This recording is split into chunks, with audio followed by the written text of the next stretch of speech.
Hello everyone, hope you are doing great. So I was getting a lot of queries regarding private MBBS in 2026. क्या ये worth it है या नहीं है, इसके रिगार्डिंग बहुत क्वेरीज आ रही थी मेरे पास। देखो, प्राइवेट MBBS किसी बच्चे ने स्पेसिफिकली पूछा था कि 45 lakhs में क्या वर्थ इट है क्या नहीं है। देखो, पहले तो यस, बहुत अच्छा क्वेश्चन है ये। कईयों को लगेगा क्या बेकार है। नो, इट्स नॉट बेकार एट ऑल, बिकॉज फाइनेंस हमारा सबसे पहला मार्कर होता है जिसको हम कंसिडर करते हैं जब हमें कहीं भी एडमिशन लेनी है। ठीक है, 75 lakhs तक आप, 50 लाख से ऊपर तो कहीं भी MBBS है ना मत करो। स्पेशली मिडिल क्लास के बच्चे मत करो, आप फ्रस्ट्रेट हो जाओगे बाद में। ठीक है, अब रही 45 lakhs की बात, तो इसको आप कंसिडर करें या नहीं करें, उसके ऊपर देखो, सबसे पहली बात है कि किसी भी डिग्री को आजकल हम उठा के देख लें, प्राइवेट कॉलेजेस की मैं बात कर रही हूँ, तो उसमें किसी भी डिग्री को उठाओगे इंक्लूडिंग इंजीनियरिंग की डिग्री, तो उसमें आपको 20 lakhs इजीली, मतलब आज की मैं डेट की बात करूँ, 20 lakhs का खर्चा जाएगा ही जाएगा आपका डिग्री अर्न करने के लिए। ठीक है, तो वहाँ पे अगर 45 lakhs की मैं बात करूँ, स्पेशली मिडिल क्लास का बच्चा, तो इसमें क्या है कि इनिशियली तो आपको 45 lakhs लग सकते हैं ज़्यादा, बट अगर आपको पाथवे क्लियर है कि आपको उसके बाद क्या करना है, only then choose this option. अब पाथवे क्या है, एक तो हो सकता है कि आप 45 lakhs में आप 50% अपना डाउन पेमेंट कर लो और थोड़ा सा लोन भी उठा सकते हैं। ठीक है, बट इसके बाद अगर आप ओवरसीज जाने में इंटरेस्टेड हो, स्पेशली मैं बात करूँगी आपका हमारी अरब कंट्रीज़ में, UAE वगैरह, एमिरेट्स वगैरह में, अगर यहाँ जाने में इंटरेस्टेड हो, तो आपका अगर पाथवे पहले से आपका क्लियर है, तो यहाँ पे जाके आप जॉब बहुत अच्छे तरीके से कर सकते हो, और यहाँ अर्निंग का पोटेंशियल आपका ज़्यादा है। ठीक है, और अगर आप सोचते हो कि हाँ भाई, अगर आप में कैलिबर है, क्योंकि सारे तो प्राइवेट MBBS करने वाले गवर्नमेंट PG के एग्ज़ाम क्लियर कर नहीं लेंगे, लेकिन अगर आप में कैलिबर है, अगर आप सोचते हो कि भाई मैं तो सिर्फ आके 600 मार्क्स में, थोड़े से मार्क्स मेरे कम आए हैं कि मेरी सीट नहीं मिल पाई है, मेरी स्टेट में ऐसी स्टेट में फंस गया कि जहाँ पे मेरे को सीट नहीं मिल पाई, मैं क्रैक नहीं कर पाया। जैसे अभी किसी बच्चे का मेरे को मैसेज आया हुआ था कि 40,000 रैंक है उसका बिहार स्टेट में, तब उसकी वजह से उसको MBBS की सीट नहीं मिली है।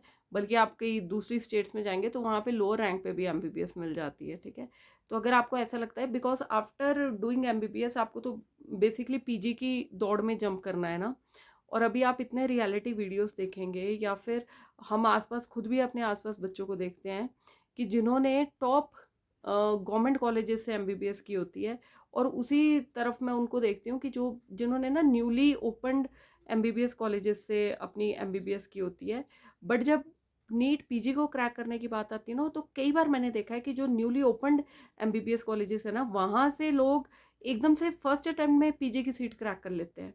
वो शायद अब क्यों हुआ, मैं I was searching about this, वो इसलिए हो बिकॉज वहाँ वर्कलोड नहीं है, एंड वहाँ पे आप पूरा कंसंट्रेट करके स्टडीज में घुसे हुए हैं।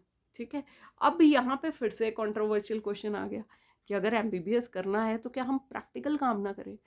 तो देखो जी, आप जितने अच्छे ओल्ड गवर्नमेंट कॉलेज जहाँ रश बहुत ज़्यादा है वहाँ प्रैक्टिकल काम करोगे एज MBBS, बट अगर आपको क्लैरिटी है कि मुझे आफ्टर MBBS PG ही करनी है, तो आजकल के बच्चे, आजकल के Gen Z generation, they are so sorted, इनको पहले से पता होता है कि भैया जब हमें PG की तैयारी करनी है तो हम क्यों ना थोड़े से वेले से कॉलेज में जाएं जहाँ पे हमें थ्योरी पढ़ने का ज़्यादा टाइम मिले, क्योंकि एंड में तो आपको थ्योरी के क्वेश्चंस ही आने हैं।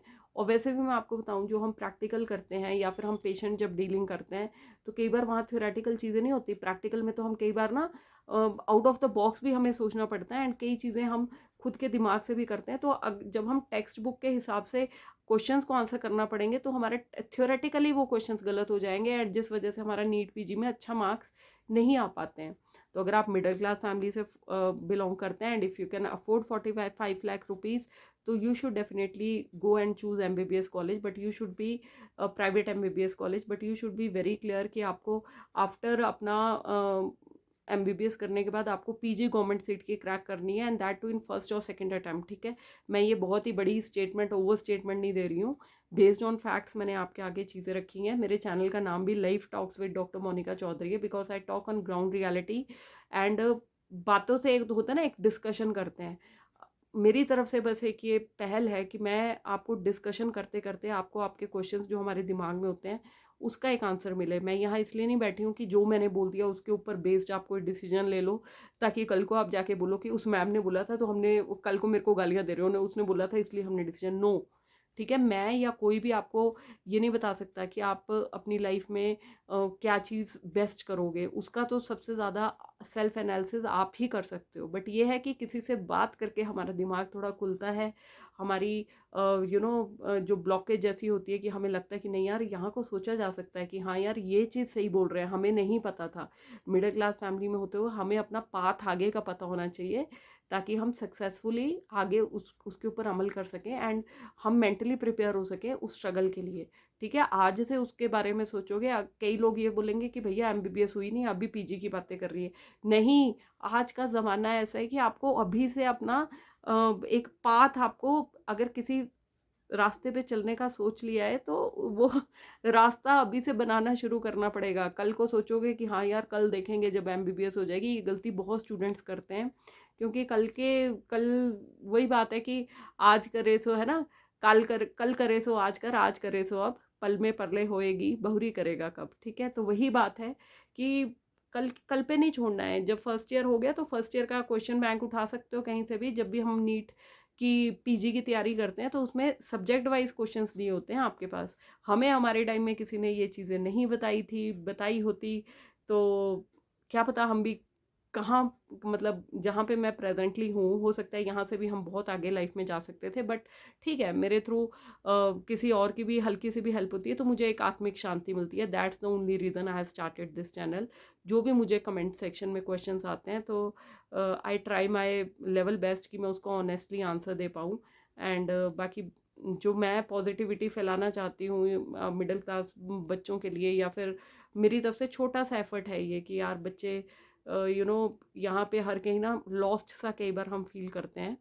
तो बाकी मेरे को ऐसा लगता है कि कर्मा है, भगवान is watching what I am doing, what I am trying to do. या फिर एक पॉजिटिविटी मैं आप बच्चों में इंस्टिल करना चाहती हूँ, ताकि वो पॉजिटिविटी मेरे पास ही कहीं ना कहीं से यूनिवर्स से वापस आए। तो मेरा ये सेल्फिश मोटो है इसमें। बाकी भगवान सबका भला करे। हर हर महादेव। Good luck everyone. जय श्री राम। कुछ अच्छा लगे do like subscribe and share, नहीं अच्छा लगे तो कोई बात नहीं, my apologies. Once again good luck.